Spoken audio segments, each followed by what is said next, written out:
औज़ुबिल्लाहि मिनश्शैतानिर्रजीम बिस्मिल्लाहिर्रहमानिर्रहीम। अस्सलाम वालेकुम स्टूडेंट्स, उम्मीद करता हूँ आप बिल्कुल खैरियत से होंगे। आज हमने जो टॉपिक डिस्कस करना है वो है लॉगरिथम ऑफ रियल नंबर। इस लॉग की बेस पर हमारे पास चैप्टर नंबर 3 में 3 एक्सरसाइज दी गई है, 3.2, 3.3 एंड 3.4, और कुछ क्वेश्चन रिव्यू एक्सरसाइज में भी हैं। तो ये लॉग का कॉन्सेप्ट होना बहुत ही ज़रूरी है। तो सबसे पहले सीखते हैं कि लॉग है क्या, ठीक है। लेकिन उससे पहले मैं आपको ना थोड़ी सी चीज़ बताना चाहूँगा कि हम लॉग को लिखते कैसे हैं। Log a y is equal to x, फर्ज करें ये लिखा हुआ है, तो ये जो जी के बिल्कुल नीचे लिखे हैं, जी के पाँव में लिखा है, इसको हम कहते हैं लॉग की बेस, ठीक है जी। ये वो नंबर है जिसका हम लॉग ले रहे हैं और ये आंसर है इस नंबर का। समराइज करते हैं, ये बेस है, ये वो नंबर है जिसका हम लॉग ले रहे हैं और ये इस पूरे का आंसर है, ठीक है। अब इस लॉग का मतलब क्या है उसको भी अभी आपको बताता हूँ, लेकिन हम पहले देख लें कि हम एक्सपोनेंशियल से लॉग में कैसे आते हैं। ये दोनों फॉर्म इंटरचेंजेबल है, यानी कि हम यहाँ से यहाँ भी आ सकते हैं, इनकेस अगर हमें ज़रूरत है हम यहाँ से यहाँ भी आ सकते हैं। इनका एक बाकायदा मीनिंग है। तो बहरहाल पहले देखते लिखते कैसे। ए की power x is equal to y. देखिए ये बेस है, ये उसकी पावर है, हम कह रहे हैं ये इसके बराबर है y के। अब मैंने इसको लॉग की शक्ल में लिख लिया है। एक बात याद रखें अपनी आसानी के लिए कि ये बेस लॉग की बेस बन जाएगी। हमने भी कहा ना लॉग की एक बेस होती है, तो जो ये बेस होगी वो लॉग की बेस हो जाएगी। ये जो इज इक्वल टू के इधर है ये लॉग का नंबर बन जाएगा और इसकी पावर इसका क्या बन जाएगा, आंसर, ठीक है। एक दफ़ा फिर से रिकॉल करते हैं। बेस है जिसकी power is equal to y है। अब इस बेस ने लॉग की बेस बन जाना है। ये जो इज इक्वल टू इधर है ये लॉग का नंबर बन जाएगा और ये एक्स के इक्वल आ जाएगा। अब ये हम इतना टेढ़ा मेढ़ा सा काम कर क्यों रहे हैं? पहली बात तो ये है ना भी हम ये अच्छा खासा लिखा हुआ इसको लॉग में क्यों लिख रहे हैं, कुछ समझ नहीं आ रही। यहाँ ये तो समझ आ गई होगी भाई लॉग में लिखते कैसे हैं, लेकिन लॉग हमें क्या बता रहा है ये हमें बिल्कुल भी अभी तक समझ नहीं आई। तो देखते हैं, ज़रा गौर करें। मैं लिखता हूँ 2 की पावर 3 इज इक्वल टू 8। आपको समझ आ गया है ना कि 2 की पावर 3 कितने होते, किसके इक्वल होता है, 8 के। बड़ा आसान है। 4 की पावर 2 16, बहुत ही आसान है, आपको भी समझ आ रहा है। 8 की पावर 2 इज इक्वल टू 64। अब मैं इस क्वेश्चन को ज़रा थोड़ा सा घुमाता हूँ। मैंने कहा कि 4 की पावर 2 ले इज इक्वल टू 16 होता है, लेकिन अगर मैं आपसे ये पूछूं कि 4 की पावर क्या लें कि उसका आंसर 16 आए, गौर करना है। 4 की पावर क्या लें तो उसका आंसर 16 आए, इस चीज़ का आंसर हमें किसने देना है, लॉग ने। कि मैं कौन सी नंबर की कितनी पावर लूँ तो फिर क्या आंसर आएगा। अब देखें मैं इसको करता हूँ सॉल्व। फर्ज करें एक जगह लॉग की 4 16 इज इक्वल टू एक्स, तो हमें इसने क्या आंसर दे देना है, एक्स का। इस बात का मतलब ये है कि लॉग की 4 की यानी मैं कितनी पावर लूँ कि आंसर कितना आ रहा है, 16। तो इसलिए ये इंटरचेंजेबल है, उनमें यही फ़र्क है। मुझे पता है 3 की स्केयर लें तो वो कितना आंसर आता है, 9। तो अगर आपसे ये कहा जाए कि भी 9 3 की कितनी पावर लेने से आता है, तो वो हमें आंसर कौन देगा, लॉग। तो इसलिए हमने फिर लॉग का यूज़ करते हैं, ठीक है। तो इसलिए हमने इसको थोड़ा सा टेढ़ा मेढ़ा किया, ये इसकी बेस ही रह गई, इधर आ गया और ये इधर चले गया। इसकी एप्लीकेशंस भी देखेंगे हम एक्सरसाइज 3.4 में, जिसमें हमने मैट्रिसेस की एप्लीकेशंस देखी थी। तो अब लॉग की कुछ टाइप्स हैं हमारे पास, ठीक है। लॉग की टाइप्स कैसे चेंज होती हैं, अगर हम उसकी बेस चेंज कर दें तो लॉग की टाइप्स क्या हो जाती हैं, चेंज। मिसाल के तौर पर मेरे पास है जी लॉग 10, उसकी बेस है, कोई भी मैं नंबर लिख देता हूँ, 4 is equal to x, let say मैं कहता हूँ। हमने देखना उसकी बेस कितनी है, 10, तो हम कहेंगे ये क्या है, कॉमन लॉग, इसका हमने का नाम क्या रख दिया है, कॉमन लॉग। इसी तरह इसकी अगर बेस में ई कर दूं, स्मॉल ई, तो ये क्या हो जाएगा, नेचुरल लॉग। ठीक है, इसको हम क्या कहेंगे, नेचुरल लॉग। हमने चूंकि अपनी, हम according to the textbook बात करेंगे 9th क्लास की, उसमें नेचुरल लॉग का बारे में इतना क्वेश्चन नहीं दिए गए, लेकिन आपको कॉन्सेप्ट होना जरूरी, उसने डेफिनेशन दी हुई है कि नेचुरल लॉग क्या होता है, उसने डेफिनेशन दी, तो उसकी जिसकी बेस ई होगी, ई की एक स्पेसिफिक वैल्यू होती है 2.71 समथिंग। ठीक है, ये आपको चैप्टर 2 में एमसीक्यूज भी आया हुआ है, उसको हम देख लेंगे, वो देख चुके हैं बल्कि। तो अब आई होप सो आपको कॉमन लॉग की समझ आ गई होगी और नेचुरल लॉग की समझ आ गई होगी। अब एक और चीज़ अगर आपको याद हो, उम्मीद है आपको याद होगा, मैं लिखता हूँ 9, इसमें हमारे पास इंडेक्स होता था, लेकिन जब मैं इंडेक्स को शो नहीं करता था, मैं ये कहता था कि उसका इंडेक्स आपको अंडरस्टूड है, फिर कितना होगा, 2। अब यहाँ पर लॉग, अगर मैं लॉग ऐसे लिख दूँ, आप कहेंगे जी इसकी बेस नहीं दी, तो हमें कैसे पता कि इसकी बेस क्या है। तो जब बेस नहीं दी गई तो आपको अंडरस्टूड है वहाँ पर बेस कितनी होगी, 10। ठीक है, वहाँ पर बेस कितनी होगी, 10। तो इन कॉन्सेप्ट्स के साथ हम एक्सरसाइज 3.2 को सॉल्व करेंगे और देखेंगे भाई कि हम उसको, उसके क्वेश्चन कितने इंपॉर्टेंट और हमने कैसे सॉल्व करने हैं। आपको ये चीज़ आना बहुत ज़रूरी है, बाकी with the passage of time आपको प्रैक्टिस से आती जाएगी। बस 2 चीज़ें याद रखें कि लॉ को कैसे इंटरचेंज करते हैं। दूसरा, आपने ये भी एक चीज़ ध्यान में रखनी है कि अगर लॉ की बेस नहीं दी गई तो उसकी बेस कितनी है, फिर 10। ठीक है जी, अब एक्सरसाइज 3.2 की तरफ मूव करते हैं।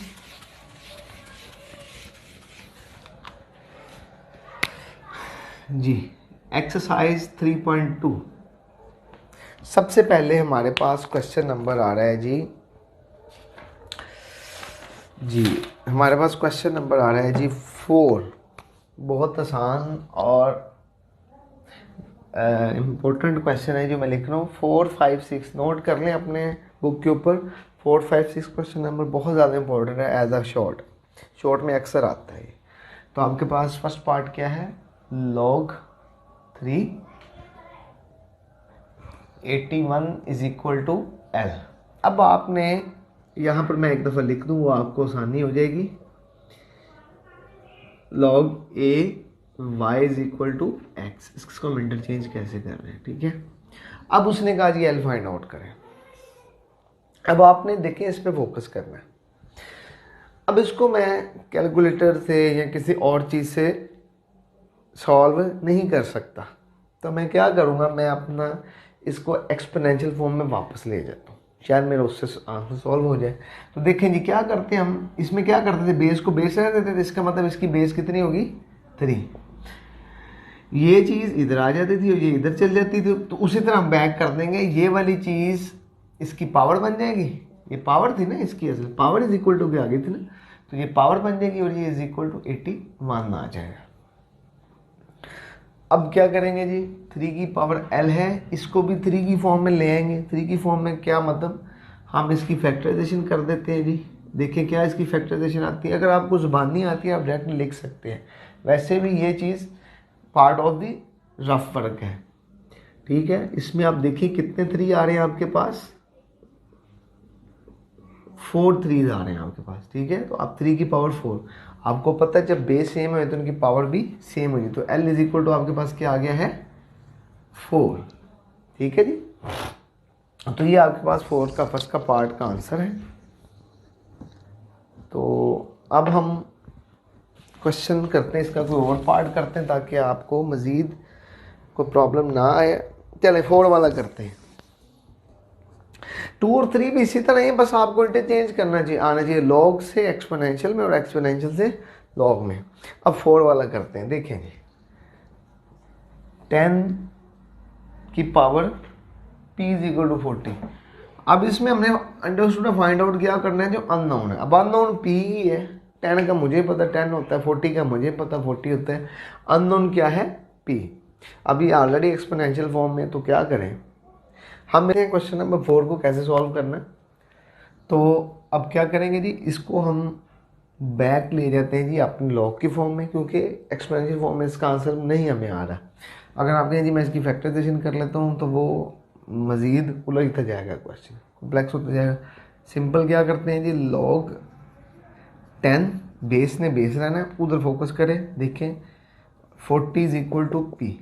अब आपके जहन में क्वेश्चन आ रहा है, अच्छा कि अब इसको आप ऑलरेडी जब हम इस पोजीशन में होते थे, इस सिचुएशन में होते थे, तो हम इसको पहले एक्सपोनेंशियल लाते थे फिर सॉल्व करते थे। अब बैक इसको लेके गए हैं लॉग में, तो अब इसको कैसे सॉल्व करेंगे, with the help of calculator. ठीक है, जब हम with the help of calculator इसको यूज़ करेंगे तो आपके पास कैलकुलेटर में क्या होगा, लॉग का एक बटन होगा, आपने लॉग 40 दबाना है, जो आंसर आएगा आपको ये रिक्वायर्ड आंसर होगा। ठीक है, जो आपके पास आंसर आएगा वो आपका रिक्वायर्ड आंसर होगा। तो मेरे पास जो आ रहा है वो है 1.62। मैं आपको जी कैलकुलेटर से आप कर सकते हैं आसानी से 1.6021। ठीक है, 1.6021, तो आपके पास यही आंसर आ जाएगा, कैलकुलेटर से कीजिएगा।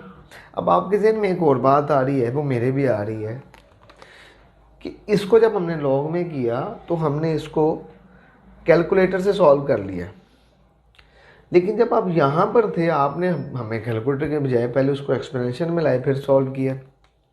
तो ऐसा क्यों? ऐसा इसलिए कि हमारे पास जो कैलकुलेटर्स हैं उसमें हम कॉमन लॉग ही फाइंड आउट करते हैं। ठीक है, उसमें हम क्या करते हैं, कॉमन लॉग ही फाइंड आउट करते हैं। यहाँ पे आपके जहन में क्वेश्चन आ रहा है कि जी जब हमने ये लॉग फाइंड आउट कर सकते हैं कैलकुलेटर से, तो ये क्यों नहीं? वो इसलिए कि आपके कैलकुलेटर से हम log 3 फाइंड आउट नहीं कर सकते। कुछ जो ओरिजिनल साइंटिफिक कैलकुलेटर होते हैं उसमें हम ये फाइंड आउट कर सकते हैं, लेकिन जो हमारे पास ये जो पायरेटेड कैलकुलेटर होते हैं उनमें हम लोग इसके अलावा ये वाले यूज़ नहीं कर सकते, नहीं फाइंड आउट कर सकते। तो इसलिए हम फिर क्या करते हैं, हम इसको पहले एक्सपोनेंशियल फॉर्म में लाते हैं और फिर सॉल्व करते हैं। ठीक है, आई होप सो कि आपको इसका और इसमें फ़र्क समझ आ गया होगा। आप जो लॉग से कैलकुलेटर लेंगे वो एक्चुअल में कॉमन लॉग होगा। अगर किसी ने ये नहीं सुना है लॉग कैसे फाइंड आउट करें, सिंपली अपना कैलकुलेटर को खोलें, वहाँ पर लॉग का बटन दिया है, उससे आगे 40 लिख दें। ठीक है, तो आप क्या करेंगे, हमारे पास ये आंसर आ जाएगा। अब मूव करते हैं क्वेश्चन नंबर 5 की तरफ। ये मैं आपको बता रहा हूँ बार बार, 4, 5, 6 बहुत ही इंपॉर्टेंट क्वेश्चन है, बारहा आ चुका है शॉर्ट के तौर पर, तो इसको कीजिएगा ज़रूर अच्छी तरह से। लें जी, log 2 1/128। अब आप कहेंगे जी log 2 1/128, क्या सर हमारे पास अगर ओरिजिनल साइंटिफिक कैलकुलेटर है तो क्या हम फिर उसको डायरेक्ट कर लें? ऐसा नहीं कर सकते हम। आपके पास ओरिजिनल है या नहीं है, आपने एटलीस्ट चंद स्टेप्स को शो करना है कि हमने इसको सॉल्व कैसे किया है। तो क्या करते हैं, सबसे पहले इसको हम करते हैं जी लेट। मैं कहता हूँ हो सकता है मेरा आंसर इसकी इक्वल हो। अब आपने ना एक चीज़ ध्यान में रखें, सबसे पहले आपने ये देखा करना है कि इसकी बेस कितनी है। बेस कितनी है? 2। बेस हमेशा जी के फॉर्म में नीचे करके होगी और ये उसका नंबर होता है। अब मैं इसको एक्सपोनेंशियल फॉर्म में लाता हूँ तो ये क्या बन जाएगी, बेस ने बेस ही रहना है, ये इसकी पावर आ जाएगी और ये 1/128। अब क्या करेंगे जी, 1/128 इसको 2 की फॉर्म में ला के देखते हैं क्या ये मेरे पास 2 की शक्ल में आता है। तो हम क्या करते हैं, फैक्टराइजेशन, 64 होगा। आप अगर ज़ुबानी आपको याद हो तो आप वैल्यूज़ लगा सकते हैं, उसमें कोई गलती नहीं होगी। ये हम नीट में ना करें तो इसमें कोई हर्ज नहीं है, अगर साइड पे कर भी दें तो कोई बुरी बात नहीं, लेकिन अगर ना भी करें तो हर्ज नहीं है। 1 2 3 4 5 6 7, 2 की पावर कितनी होगी, 7। अब फिर आप सोच रहे हैं कि ये 2 की पावर कुछ है, लेकिन ये 2 की पावर बटे में। तो मैंने आपको कहा था कि जो लाज हमने पढ़े हैं एक्सपोनेंट्स के, वो कभी भी भूलना नहीं है। क्योंकि उसने यूज़ होते रहना है, ठीक है। ये नीचे है तो इसको मैं ऊपर ले जाऊँगा, तो ये क्या हो जाएगा 2⁻⁻7। अब बेस सेम होगी, पावर भी क्या हो जाएंगी सेम, ठीक है। होप सो कि आपको इसकी समझ आई होगी। इसका दूसरा पार्ट चलें दूसरा भी मैं करवा देता हूँ, वो थोड़ा सा डिफ़िकल्ट आपको लगेगा, ठीक है जी। मकसद ये है कि आप कर लें अच्छी तरह से, किसी चीज़ में अपने आप को कंफ्यूज ना किया करें। चलें जी, लॉग पढ़ते हैं जी question. Log 512 to the base 2√2। तो इसको देखते हैं जी कैसे होगा। log 512 to the base. अब देखिए जी इसमें कंफ्यूज होने की ज़रूरत नहीं है, ये क्या है बेस है, सिंपल सी बात है, इसमें कोई मुश्किल बात नहीं। तो बेस कहाँ पे आएगी आपको पता है, लोग लिखे बेस हमेशा उसके यहाँ पर पाँव पे करके आएंगे, उसके पाँव में गिरी होगी, और ये नंबर है। तो कोई नई चीज़ नहीं करनी, आपने क्या करना है इसको लेट कर लेना, let log 2√2 512 is equal to x. मैं कहता हो सकता है मेरा आंसर एक्स हो। अब इसको दोबारा एक्सपोनेंशियल फॉर्म में लाए तो मैंने लिख दिया x2√2 इज इक्वल टू 512। अब थोड़ी सी थोड़ी यहाँ पर एक गड़बड़ होगी, ये बेस है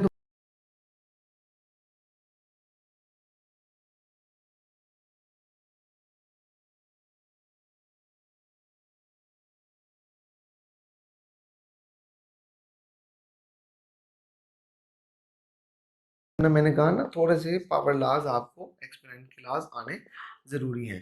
तो क्या करते हैं 512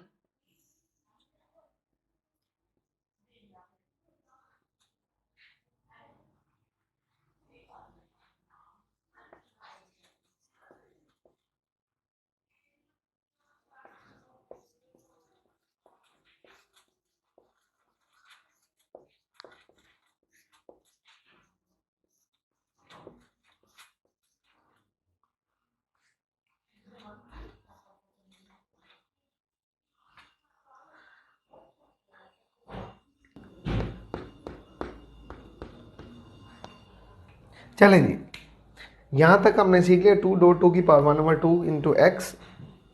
इसको सॉल्व किया क्या बन गया 2⁹ अब इसको सिंप्लीफाई करने के लिए आपको याद होना चाहिए बेस सेम है तो पावर्स ऐड हो जाती हैं। तो ये पावर्स जब 1 + 1/2 इज इक्वल टू 2⁹ तो ये क्या हो जाएगा 2⁵3/2 इज इक्वल टू 2⁹9। यहाँ पर मैं भी और आप भी एक चीज़ भूल गए कि बाहर x भी था, तो ये 3x/2 हो जाएगा। बेस सेम हो गई, तो ये क्वेश्चन ज़्यादा इंपॉर्टेंट है फर्स्ट पार्ट से।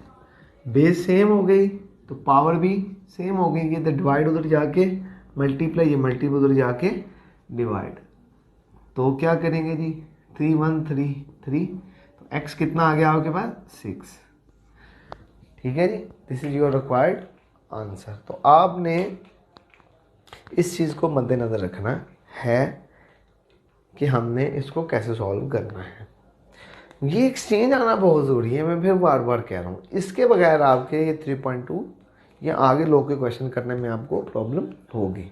कुछ लॉग लाजमी हैं, उनको हम इंशाल्लाह अलग से लेक्चर में मैं चारों लॉग लाज करवाऊँगा, बहुत ही इंपॉर्टेंट है। एज अ लॉन्ग वो दे देते हैं 4 मार्क्स का, ठीक है। बच्चे सारा चैप्टर करते रहते हैं और वो मुँह उठा के लॉग का ला दे देते हैं, जिसकी वजह से प्रॉब्लम होती है बच्चों को कि जी हमने सारा चैप्टर किया, तो वो नहीं है। बहरहाल हमने उनको कहीं से भी कोई भी गैप नहीं देना, अपने पेपर को अच्छी तरह से तैयार करना है जी। क्या करेंगे जी, अब आते हैं हम क्वेश्चन नंबर 6 पर, जो कि